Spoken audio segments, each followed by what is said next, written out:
اعوذ باللہ من الشیطان الرجیم، بسم اللہ الرحمن الرحیم۔ خطبہ نمبر 54۔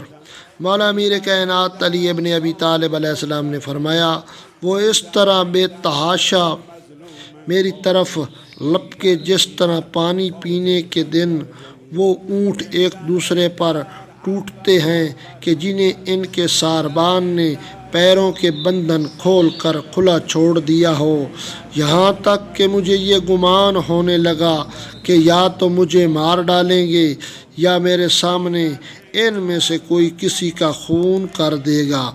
میں نے اس امر کو اندر باہر سے الٹ پلٹ کر دیکھا تو مجھے جنگ کے علاوہ کوئی صورت نظر نہ آئی، یا یہ کہ محمد صلی اللہ علیہ وآلہ وسلم کے لائے ہوئے احکام سے انکار کر دوں، لیکن آخرت کی سختیاں جھیلنے سے مجھے جنگ کی سختیاں جھیلنا آسان نظر آیا، یعنی ساحل آسان نظر آیا، اور آخرت کی تباہیوں سے دنیا کی ہلاکتیں میرے لیے آسان نظر آئیں۔